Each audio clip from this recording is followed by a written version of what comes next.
Thank you for being here, each and every one of you. Tess is here, so I'd like to bring her on now because she has an amazing story herself, and she has fantastic knowledge, experience, and expertise to share about trauma. So, Tess, thank you for being here. Nice to meet you. Nice to meet you in person. I love it. Can you tell us just more? Well, I would like for you, right? You just heard me share some of my story. So if it's okay, I would like for you to share some of your personal story because I was reading through it. I was like, wow, life experience, but look where you are now. And so can you share a little bit of your personal story, but also introduce yourself? Let us know what you do now. Yeah, my name is Tess, and I'm a somatic and trauma integration practitioner. I have worked in trauma for about 8 years now. I worked in addictions for about 4 to 5 years, and then I started working one-on-one with my clients about 3 to 4 years ago. Um, so do you want me to start with my story then? Yes.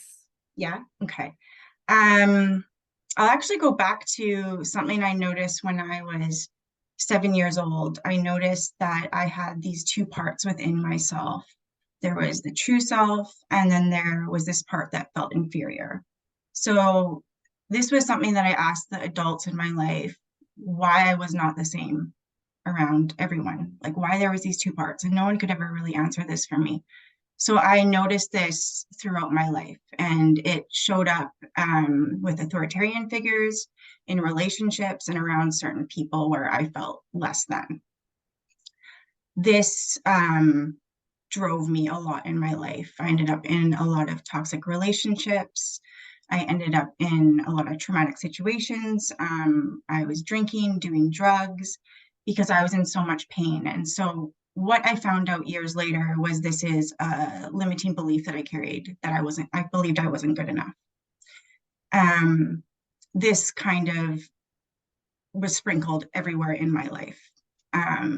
I believed that I was a failure, and so I pretty much allowed myself to fail at everything, not really trying and kind of floating around in life, probably till about 28 years old. I was very lost and very sensitive. So I'm an HSP, a highly sensitive person, which also, if you aren't supported in that way, it can feel very overwhelming going through life because this world's not really set up that way. So when I was 28, I ended up getting really sick. I ended up getting staph infection from a surgery that I had from endometriosis. This put me into a coma. I was induced into a coma and went on to life support. I had, I think, a 20% chance of survival. And I had a near death experience during this time. And then when I woke up, um, they put me on Oxycontin. So, because the staph infection went into my spine. So this cultivated another addiction on top of the like casual drinking and drugs that I was using on the weekends. And I realized that I had a lot of stuff that I had not dealt with. And so I quit these 11 months after being on Oxycontin. I quit them and realized I had a lot of work to do within myself. My mom actually brought me to a teacher. She was a spiritual teacher, and she taught us how to go inward and how to look at our belief systems and how to do self inquiry. So I started on a journey of self inquiry. I did this for 3 years obsessively. Started peeling back the layers and looking at what my core beliefs were and how they were driving me and how they were affecting the lens that I saw the world through. So I made my healing number one priority, and I'm still on that journey. I feel like it's a journey that continues and is lifelong. And so empowerment became my number one priority. And then I went back to school to help women to work in addictions, and continued my education and worked with Gabor Mate. And now I'm here. Awesome. Amazing. breakthrough and overcoming all Yeah. of that. Yeah. It was a long journey. Ugh, okay. Thank you, Tess, for sharing that. Man, um, I'm just I'm just grateful. So let's get into the question. I'm excited for this one. Mhm. Um, so these days we hear the word trauma a lot. Okay, everyone, we do trauma, trauma, I have all trauma, and we all do. Um, what are some forms of trauma that we may not recognize or consider as being trauma? Because before you answer that, I want to say, like, we all know, like, sexual abuse, physical abuse, some huge car crash, right? But yeah, what are some of the traumas that we may not recognize? Yeah. So it's interesting because that's what we're told that trauma is, right? These big events. But trauma is not actually the event that happens to you. And what I'm going to describe right now is actually I learned through Gabor Mate, and I think it's really important to reference our teachers and not take credit for that. So what I'm about to explain right now is from his description, and it's very, very, very helpful. Trauma is not the event that happens, it's what you made that event mean about yourself. So I'll just give you an example. Let's say a child is at school and they're bullied and they're pushed, right? So they're, and then the kids laugh at them, or laugh at the child. Yes, that's traumatic in itself, but that child will go home and believe something about themselves in that moment. Maybe it's that they're not good enough, or that they're not liked, or that something is inherently flawed with them. And so they take that home with them and then they carry it on into adulthood. And so we have all these different events that happen, and they can be little events. Like it could be being misunderstood by your mother at a young age. So being misunderstood is a huge trauma. And so if we're feeling misunderstood by others in our communication as a child and even later on in life, what do we make that mean about ourselves? Right? Do we make it mean that there's something wrong with us, or that we're not important or not good enough? And so that is the core wound of trauma that carries on with us. Because these events can happen, right? Let's say you get in a car accident. Well, your body can heal, and then you can leave that in the past, but it's the belief that we carry forward with us that's the wound, and that's why it's so significant. Yeah, I like that because not focusing so much on I was laughed at in school, but the belief that then came with it. Yeah, yeah. So it could be something like I'm bad, right? Or I'm not good enough. And usually we'll have a couple core beliefs that really drive us. And so understanding what those beliefs are and wounds are. Okay. And I believe you already answered, how do traumas create limiting beliefs, right? Which you just touched on that as well. You can add on, but how do those traumas and limiting that, how do those traumas that create the limiting beliefs get stuck in the body? How do they, like, does the actual belief get stuck in the body? Mhm. So when we create a belief, um, you have to challenge that belief, right? You have to be aware of that belief so that you'll carry them forward with you. So trauma always does get stuck in the body. And so it depends on where it is. So if you have a belief, you can, if you can find your limiting belief within you, you can actually stick with that. And you can actually, Pardon, someone, we're muting somebody.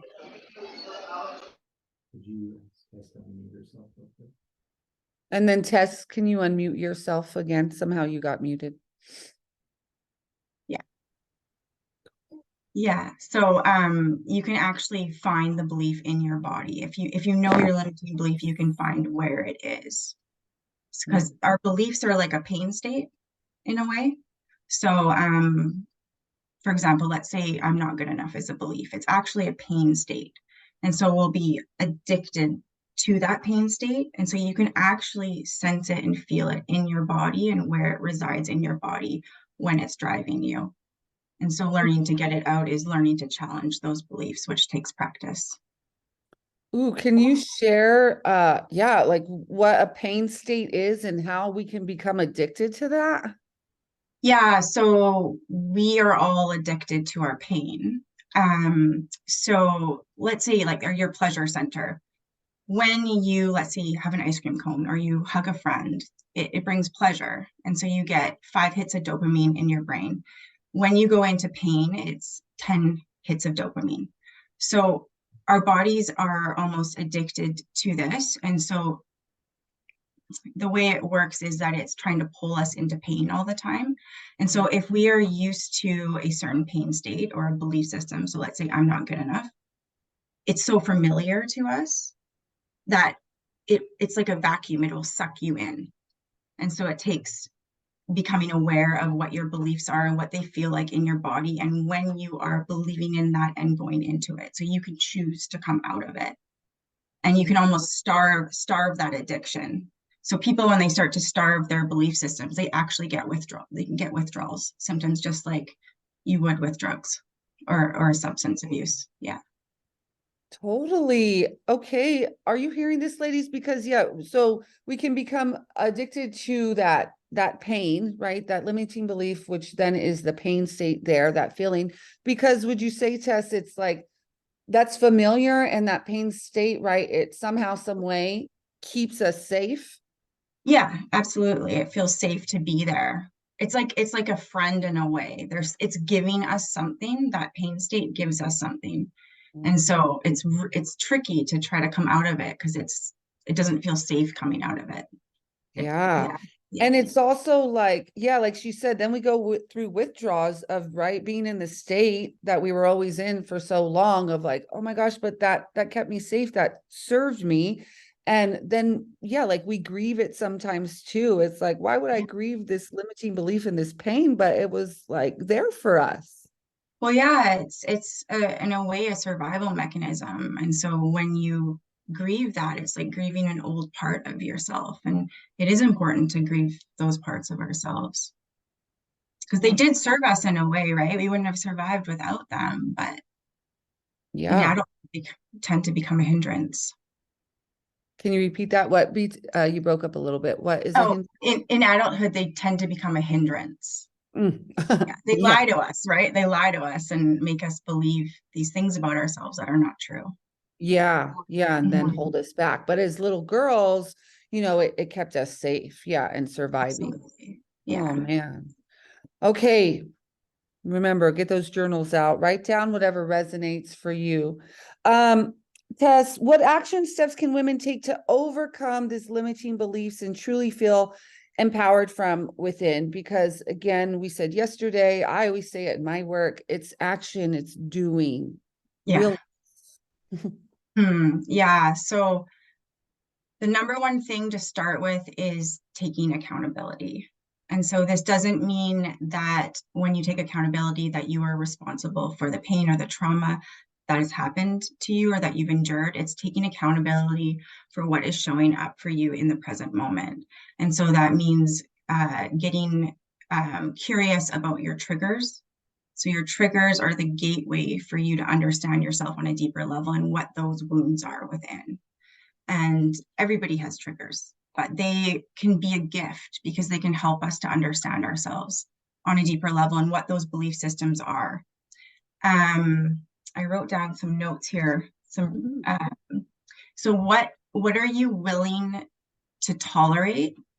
And so you want to start becoming aware of what you are willing to tolerate in your relationships and what are your boundaries. So if you're starting out on the healing journey, looking at, do you set up boundaries? What is your relationship like with saying no?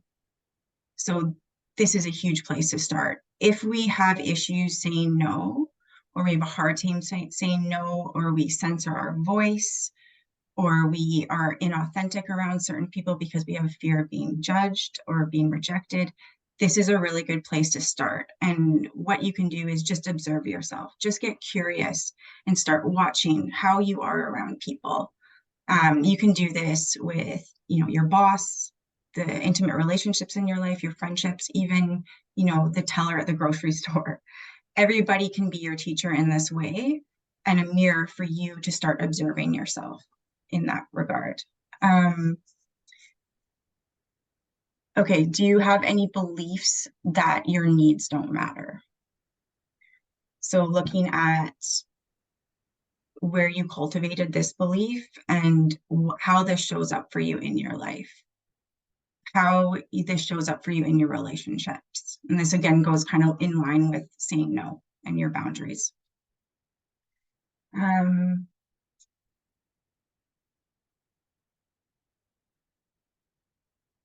Yeah, I think that's pretty much it to start with that I have. So when you learn to step into these things and understand them about yourself and make your empowerment number one, and building a really good relationship with saying no without guilt, then you will step more and more into your empowerment. That's huge. Mm-hmm. Yes. Thank you, Tess. Is it okay to open it up to have a couple of women ask you questions?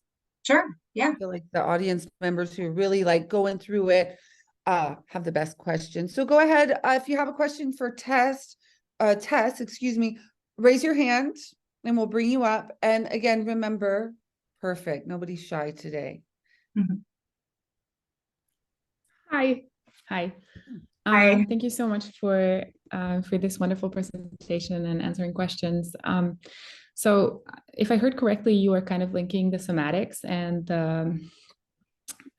trauma responses. I was wondering, when you find people that have a lot of jaw tension, is there like a similar thing that seems to drive this? Because I have been able to unlayer myself a little bit like an onion for a lot of things, but I haven't really figured out what is the core wounding or belief that is driving jaw tension and like this gripping that happens.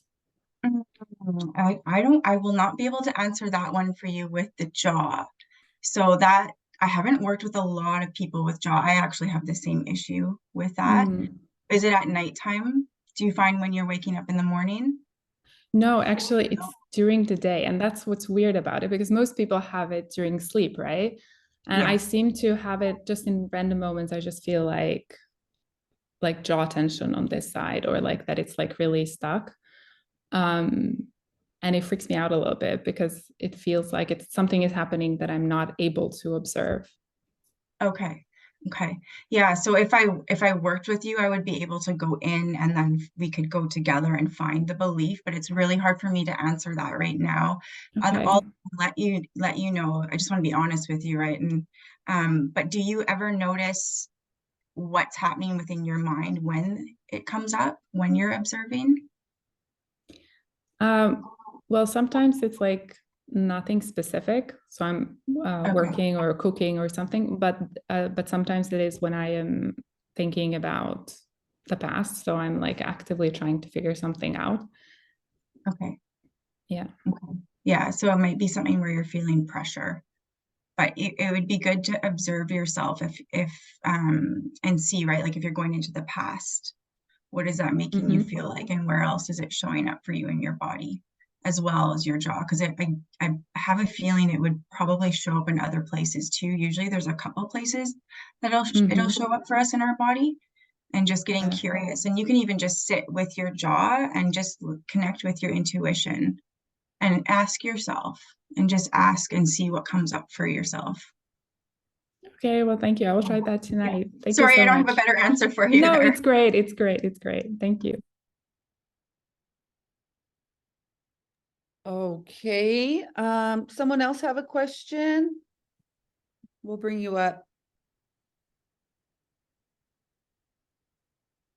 Hey, Brittany.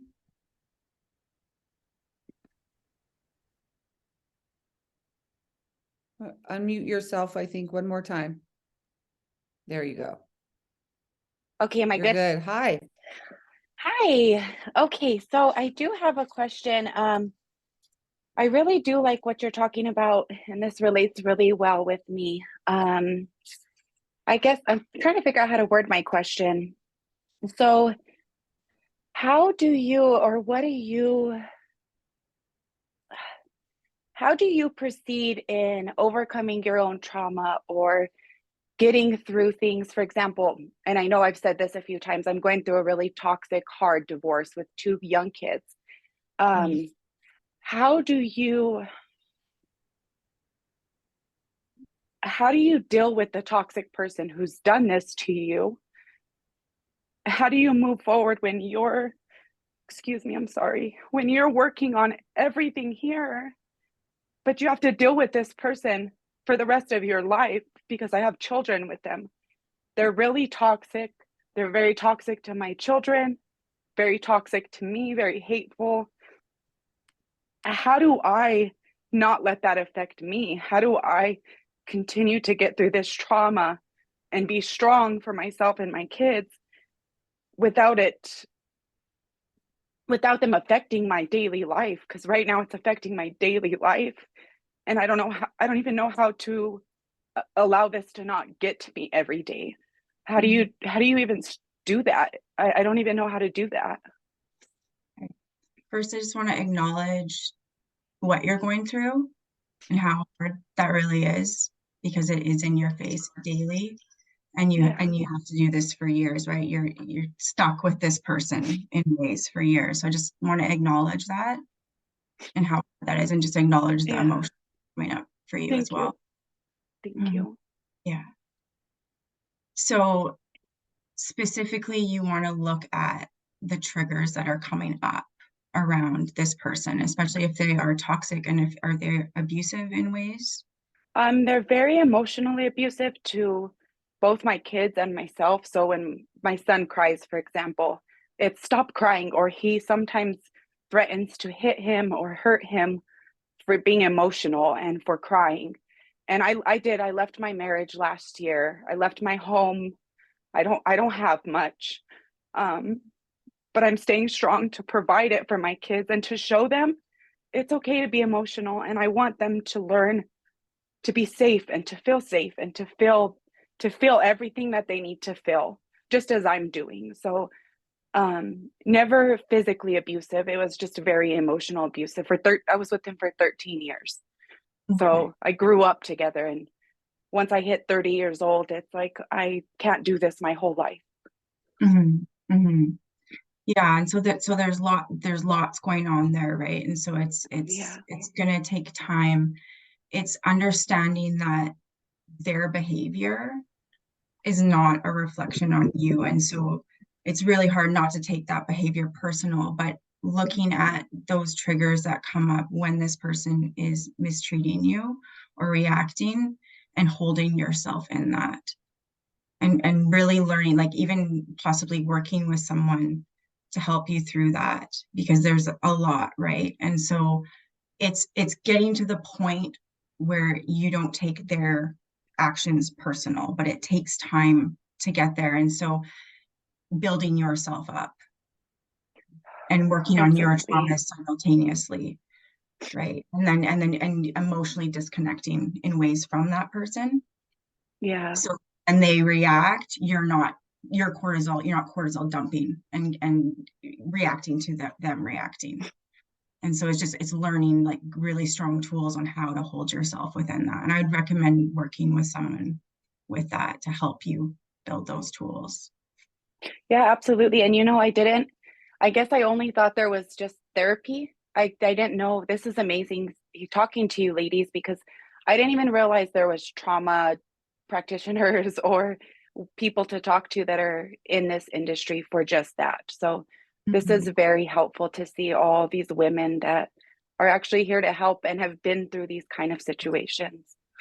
Not just a therapist, because I haven't really seen a therapist. I was kind of lost. You're lost for tools, so I truly appreciate you listening and hearing you.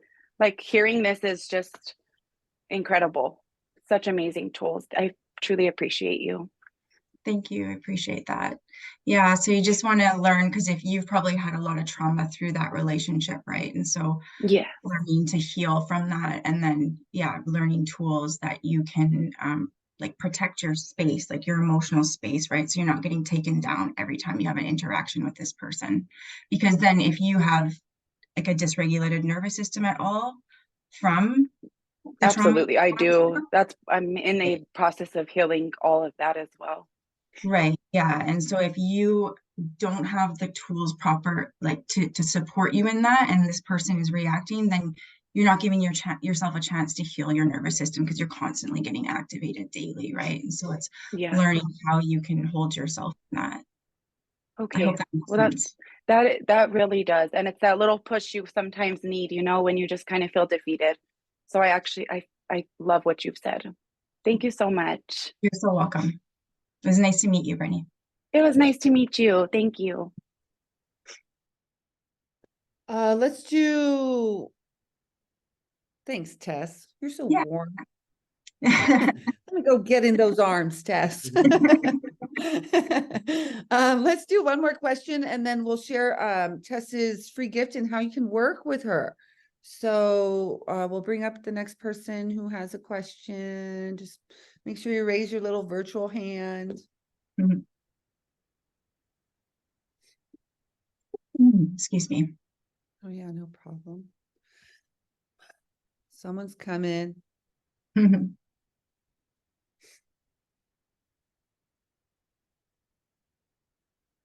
Yeah. They're coming.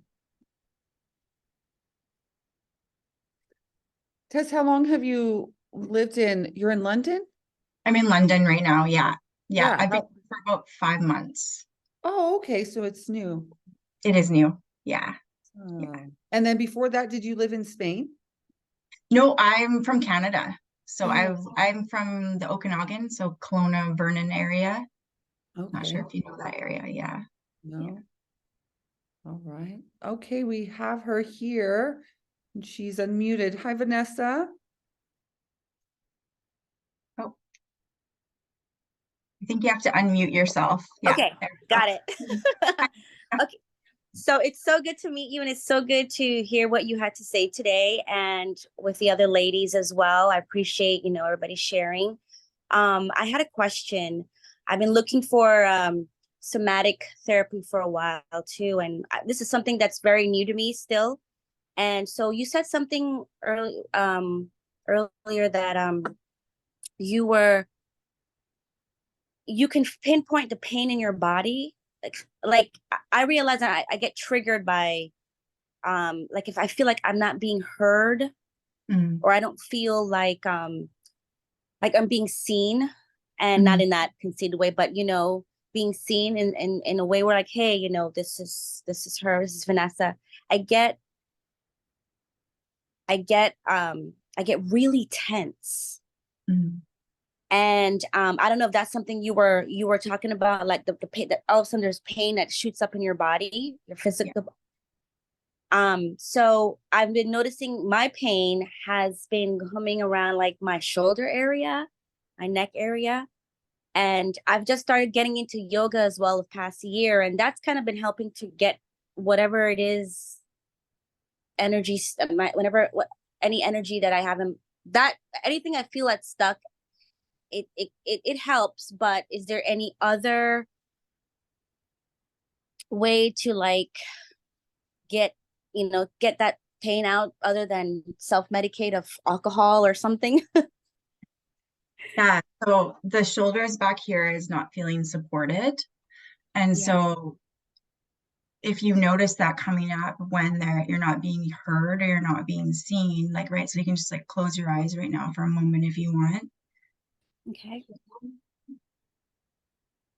And then just connect with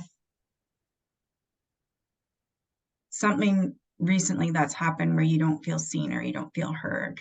Or if it's familiar to you, what does that feel like in the body? And like you said, it shows up in the shoulders. Feels this wave of pain just now. Okay. Yeah. So it's your body speaking to you. And so what you want to do, and I can ask you a question right now, and usually this is a longer process, but if something comes up for you right now, let's just see. What do you make it mean about yourself when you're not heard? I'm not good enough. Okay. Okay. So that's the belief that's going to be driving you. And that's this pain here, right? So there's going to be more attached. And so you want to look at where is this showing up in your life and how much is it showing up in your life and how much is it driving you? And you also want to see, like, this is not true. This was never true. And how old is this belief that's within you? How far does it go back? Like, when do you remember not having this belief? Or do you remember when you were a little girl when this started? Yeah, it started at that, yeah, when I was a little girl, yeah. Yeah, so it's But I can an remember. old belief. Yes, yes. It's Yeah. funny too, because you also said something like addicted to pain. So when the moments I'm feeling good, and then all of a sudden I'm like, no, wait a minute. I got it, the mind shifts back to the pain and like the safer vote. That safe. I didn't even realize when you said that, I was like, oh my God, yes. Yeah, it's so familiar, right? Yes. So yeah, so those shoulders would be attached to that belief. From what we've said today here, there's probably more information in that. But you want to just start working with that belief. And so you want to see that, is it true? Is it true that I'm not good enough? It's not true. And even when you want to say yes, it's Okay, true. gotcha.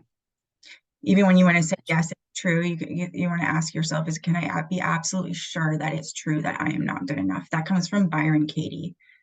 So just to reference her, I don't want to take her work, but she's amazing when it comes to belief systems too. And so you want to start challenging that belief system and paying attention. Like, when your shoulders are hurting during the day, you might be walking around in that belief, like you're running from that belief. And so just get curious about it and start making it a priority to heal that. Well, after today, definitely, yes. Yeah. Thank you for pointing that out. Thank you. You're welcome. Thanks so much, Tess. You're Love so it. welcome. Man, somatic work is, right? Somebody said, oh, Brittany said, just traditional cognitive therapy. For me personally, not for me, but the somatic therapy, man, amazing. Yeah, so let's get your free gift in there. Tell us about that free gift and then how they can work with you if they're feeling that resonation. Yeah, the free gift is an ebook that I wrote, and it is describes kind of some of the things that we went over today, mostly about how trauma disconnects us from our authenticity and what that looks like. And then there's like a questionnaire and step-by-step on how you can find your limiting beliefs, that will help you and prompt you to find your limiting beliefs. And you can find me on my website. I'm not sure, are you attaching that information here? The website too? I don't know if I have the free gifts in the link. No, can you put it in the chat, or? I can put in my website, so you can reach me on there, and my email. I think too, there's your contact information in your ebook, which is, I read that. It's a really good. There is actually. Yeah, good call. Yeah, so you can contact me that way. I do a mandatory discovery session, which is half an hour, to see if we're a right fit and to see what you're looking for, and if we'll work well together. And then going forward, I do one-on-one sessions, and people usually do 6 to 12 sessions, find out all their limiting beliefs, and then move forward. So my goal is for you to empower yourself through our work and then be able to take that and move forward. It's not like therapy where you need to keep coming and coming and coming and coming. It's about you learning the tools and going on your own and then continuing to step into your empowerment. Yeah, man, our work is very similar, Tess, even like the 6 12 sessions, and just in your body, where is it? Very, very similar. Yeah. Cool. And same thing, like, let's not just keep talking. Eventually, I think maintenance is great, right? But eventually you got to swim. Absolutely. Yeah. Take a floaty off. Okay, any last words of wisdom for these beautiful ladies here today? I think so much of our pain comes from us being blocked from our authenticity, or believing that our authentic selves are not okay. And so taking the journey and steps and dedication towards moving towards our authentic self is such a beautiful and profound journey. And it's an adventure. And when we choose to step on that journey, it opens up so many doors, and life really, really does change. It's being disconnected from that authenticity that causes so much pain and suffering in our lives. And everybody is really capable of healing themselves. Yeah, everybody. Yeah. Yes. Thank you. Everybody. That includes all of you here today. Everybody. Yes, if I can do it, you can do it. For sure. Same. Well, thank you so much for sharing your time and your energy and your wisdom. I just appreciate it. I wish you a great day. Just thank you. Thanks so much for having me. It was a pleasure. Yeah, you're welcome. Say bye, Tess. Thank Bye. you.